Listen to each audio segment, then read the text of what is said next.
Deputy CM ने श्री वीरेंद्र गुप्ता जी को जिला अध्यक्ष बनाए जाने पर दी शुभकामनाएं।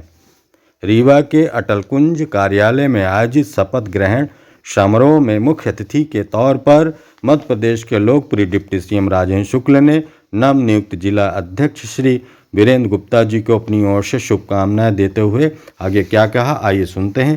ताज़ा अपडेट के लिए रीवा प्राइड न्यूज चैनल को लाइक और सब्सक्राइब करें। काम करते थे उस समय जब कोई कल्पना नहीं करता था कि सरकार भी कभी बन सकती है। कांग्रेस का इतना रुतबा था, इतना दबदबा था, इतना माहौल था। उस समय काम करने वाले को मैं कहता हूँ कि बहुत बहादुर लोग थे जो भाजपा का झंडा लेके चलते थे। एक भी विधायक नहीं जीत पाते,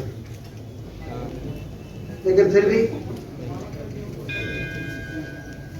चरे व्यक्ति भाजपा का विचार लेके, संगठन लेके काम करते रहे और अंततः देश की जनता को समझ में आ गया कि भाजपा क्या है और ये कांग्रेस पार्टी और अनुदल क्या है।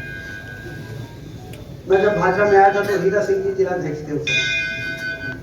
फिर उसके बाद कमलेश्वर सिंह जी बने, कार्यालय में पूर्व सांसद चंद्रवंशी त्रिपाठी जी बने, कौशल प्रसाद मिश्रा जी थे जब हम नहीं थे उसके पहले,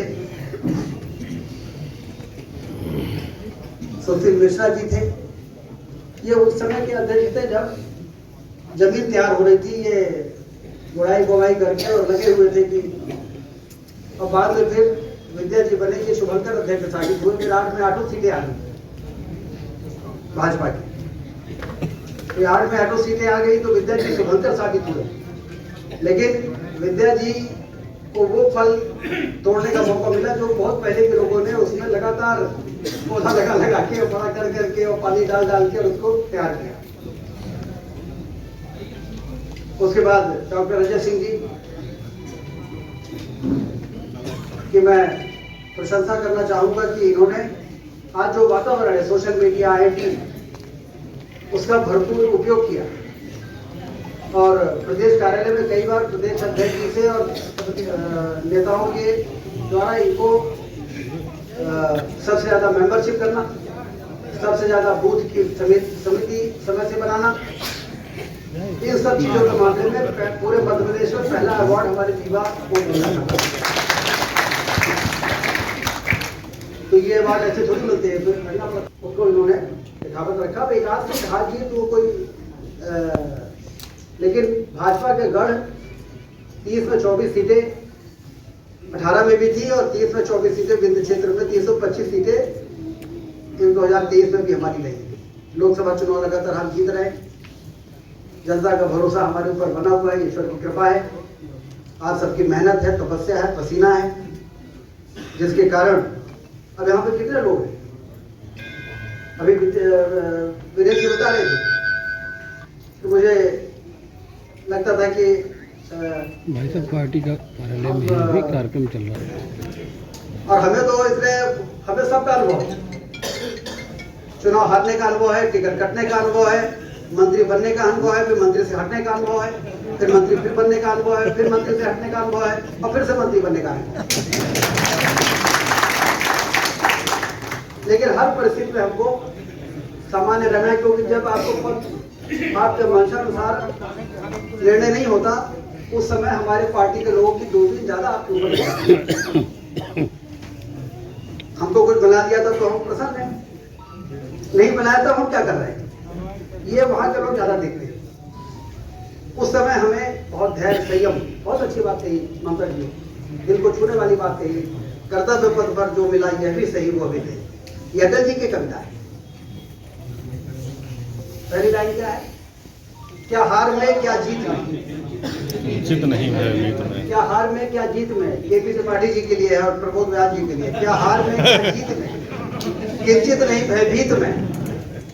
वैसे तो अभी आप लोग अभी थोड़ा सा रह गए हो, लेकिन आदरणीय कमलेश्वर सिंह जी लोग तो चुनाव लड़ते थे हारने के लिए।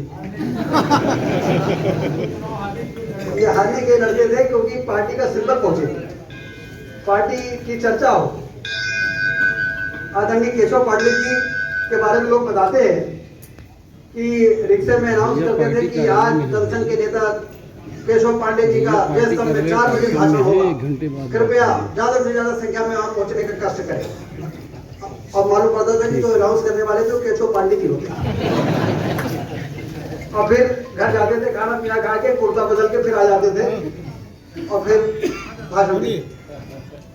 ऐसा कर करके वो पार्टी का सिंबल पहुंचाना, पार्टी की बात पहुंचाना, लोगों के ताने सुनना, ये सब चलते चलते पार्टी आज उस स्थान पर पहुंच गई। एक मिशन पूरा हो रहा है हमारा। इतना बड़ा काम सरकार में पहुंचने के बाद हमारी पार्टी ने किया है। एक सपना साकार हुआ है। मुझे याद है जब अटल जी अविश्वास प्रस्ताव में भाषण कर रहे थे तो उनका मखौल उड़ाया जा रहा था कि आपने धारा 370 छोड़ दिया, आपने अयोध्या में राम मंदिर का निर्माण का मुद्दा छोड़ दिया कॉमन मिनिमम प्रोग्राम में। तो अटल जी ने कहा हाँ मैंने छोड़ा है, इसलिए छोड़ा है कि हमको बहुमत नहीं मिला। जिस दिन बहुमत मिलेगा हम ये करके दिखा देंगे। ये अटल जी ने कहा था, मुझे याद है। अविश्वास प्रस्ताव में लोकसभा में भाषण करते हो और जैसे बहुमत मिला मोदी जी को तो पहले कार्यकाल में उन्होंने नहीं किया। तो तुमको मालूम है पहले कार्यकाल में करेंगे तो पहले अपनी जमीन तैयार करो। तो उन्होंने प्रधानमंत्री आवास योजना से लेके तमाम तरह की ऐसी योजनाएं बना के और ये सुनिश्चित किया कि अगली बार हमारी सरकार जरूर बने, क्योंकि एक बार जीतने का महत्व नहीं है, महत्व तो दूसरी बार जीतने का। फिर जीतने का कड़ी चलती रहती है। तो मोदी जी ने पहली बार 2014 में सरकार बनने के बाद अयोध्या मुद्दा और धारा 370 को टच नहीं किया। अपना जनाधार बढ़ाया, पार्टी का जनाधार बढ़ाया, लोगों में पार्टी को पहुंचाने के लिए योजनाएं बनाई, गरीबों को अपने साथ जोड़ा। और जब गरीब जुड़ गए और 2019 में ज्यादा सीटों के साथ हमारी सरकार बन गई तो 2-3 महीने के अंदर उन्होंने धारा 370 समाप्त कर दिया और डॉक्टर श्यामा प्रसाद मुखर्जी जी उस नारे को साकार कर दिया कि एक देश में 2 विधान 2 निशान 2 प्रधान नहीं चले। जहां हुए बलिदान मुखर्जी वो कश्मीर हमारा है, जो कश्मीर हमारा है वो सारा का सारा है। इसको हमारी पार्टी की सरकार नहीं भी होती तो कैसे काम पूरा होता। और इसलिए लगातार चुनाव जीतना हमारे लिए जरूरी है। आज देश आर्थिक महाशक्ति बन रहा है। आज देश में अर्थव्यवस्था मजबूत हो जाती है तो स्कूल कॉलेज अस्पताल के लिए पैसे की कमी नहीं होती, सड़क के लिए, रेलवे लाइन के लिए, हवाई अड्डे के लिए। आज कितना काम हो रहा है देश में। अकेले 3000 करोड़ रुपए का रीवा जिले में काम हो रहा है, हर गांव में फिल्टर वाला नल से जल पानी देना। ये पैसा कहां से आ रहा है?